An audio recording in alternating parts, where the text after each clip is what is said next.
Global वैसे तो कुछ खास है नहीं, अमेरिका में 60 पॉइंट की कमजोरी रही है उम्मीद के मुताबिक। जब कल हम बंद हुए तब तक लगभग इतने डाउ फ्यूचर्स में कमजोर थे, कोई खास डेटा, कोई खास इन्फॉर्मेशन, कोई खास संकेत तो आए नहीं।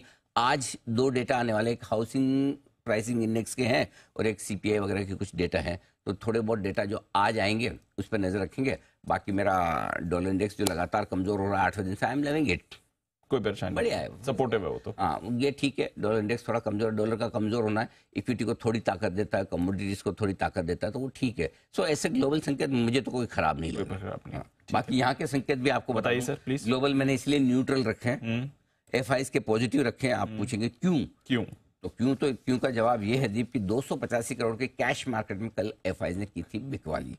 ठीक है, नो प्रॉब्लम, इतनी छोटी छोटी बेचो जब बेचना है, पीनट्स। ओके, और सामने 1000 करोड़ के खरीदे हैं उन्होंने स्टॉक फ्यूचर्स, तो नेट अच्छी खरीदारी। उसके ऊपर 530 करोड़ के इंडेक्स फ्यूचर्स भी खरीद डाले, राइट, तो इसका मतलब खरीदारी तो बढ़िया है, खरीदारी बढ़िया, बिल्कुल कोई दिक्कत नहीं। कैश में खरीदा, एफएनओ में खरीद लिया, ठीक है ना, कहीं भी खरीदा कोई दिक्कत नहीं है। उसके बावजूद अगर बाजार नीचे बंद हुआ है कि 90 पॉइंट आपका निफ्टी पर, 250 पॉइंट आपका बैंक निफ्टी पर बंद हुआ है, तो इसका मतलब यह है कि आजकल क्या हो गया दीप है ना, ट्रेडर्स का भी पेशेंस लेवल, और स्पेशली तेजी करने वाले ट्रेडर्स का पेशेंस लेवल बड़ा कम हो गया है।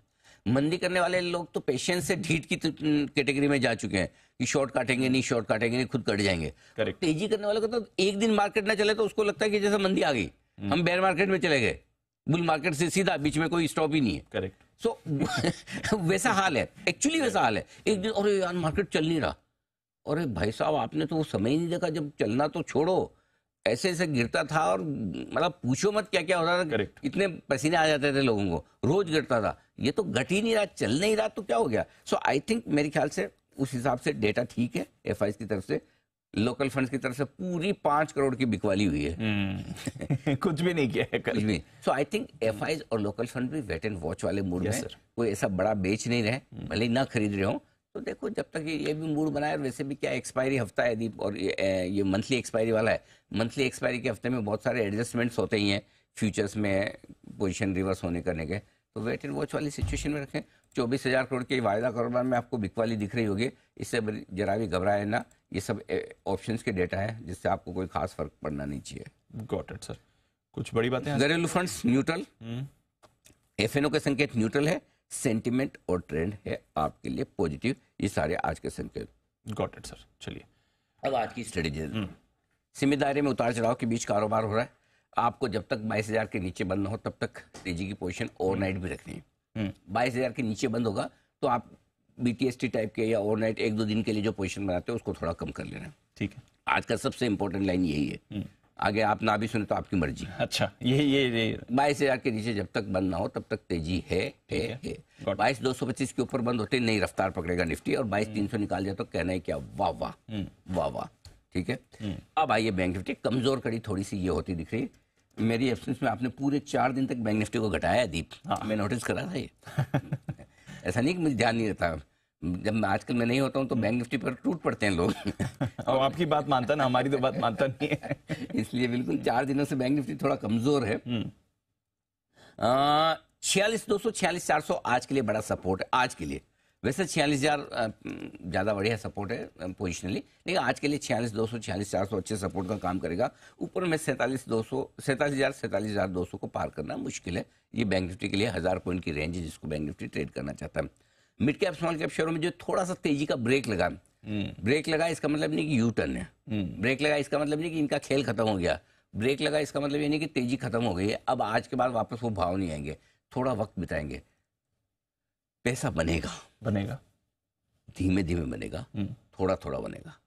बहुत जल्दी और अनाप शनाप पैसा बनने के जमाने गए। आएंगे तब फिर बताएंगे, लेकिन इसका मतलब ये नहीं कि आप पूरी पोजीशन जीरो कर दो और खत्म कर दो, मैं तो वापस 20% नीचे आएगा तब ले लूंगा। अगर आप बहुत सौभाग्यशाली तो कर लें ऐसा कि भाई आप इतना ऊपर बेच के 20% एकदम एग्जिट भी परफेक्ट, एंट्री भी परफेक्ट, मुश्किल है। सो लॉन्ग टर्म इन्वेस्टर्स के लिए कुछ भी नहीं बदला है। आराम से आप एंजॉय कीजिए। कभी कभी ऐसा जो लॉन्ग टर्म इन्वेस्टर्स होते हैं वो भी है लॉन्ग टर्म, लेकिन बाजार रोज देखते हैं, रोज मार्केट देखना है। उनके लिए मार्केट ऐसा है कि आप दूसरे कुछ अपनी लाइफ के इंपॉर्टेंट काम है वो कर लीजिए। कि ऐसे टाइप में कुछ नहीं हो रहा। किसी को 12 से 3 पिक्चर देखनी है, किसी को कोई मतलब आपके दूसरे बिजनेस से रिलेटेड, प्रोफेशन से रिलेटेड काम निपटाना है। तो जब मार्केट में ज़्यादा एक्शन नहीं है, स्टॉक्स में ज़्यादा एक्शन नहीं, तो आप आराम से पोर्टफोलियो को छोड़ दीजिए, कुछ नहीं हो रहा उसका, कहीं नहीं जा रहा, न घट रहा है न बढ़ रहा है, शांति से रहने दीजिए। ठीक है। पोजिशनल ट्रेडर्स जो हैं, जो 5-15 दिन के लिए पैसा लगाते हैं, उनके लिए सिंपल है, मैं कल आपको लेवल बताऊंगा किस लेवल के नीचे उनको टेंशन आनी चाहिए, क्योंकि अभी तक तो पहले ओवरनाइट ट्रेडर्स के लिए ही अभी तक सिग्नल नहीं आया कि वो पोजीशन कम करे, वही 22,000 के नीचे बंद होने पर आएगा। एग्जैक्टली। अरे सो मैं अभी तक उसकी बात ही क्यों करूं? सही बात है। अरे सो आई थिंक आप अपनी पोजीशनिंग प्रॉपर कर लें, इन्वेस्टर्स आराम से बैठे रहें, कोई टेंशन वाली बात नहीं है। कमजोरी का पहला संकेत आएगा तो मैं बताऊंगा, ठीक है, और सामने आपके लिए ऊपर की तरफ अगर ब्रेकआउट देगा तो भी हम बताएंगे, कोई तब तक रेंज बाउंड मार्केट को एंजॉय कीजिए। और ऐसे में मिड कैप और स्मॉल कैप शेयरों में अब चुनिंदा हो जाइए, थोड़ी सी सेलेक्टिवली। पैसा बनेगा, पक्का बनेगा, कम बनेगा, धीमे धीमे बनेगा। वो बहुत जल्दी बहुत ज्यादा पैसा बनने के जमाने जब आएंगे तब बताएंगे, अभी तो नहीं दिख रहे। अब नहीं दिख रहे ना। ठीक है, गॉट इट सर।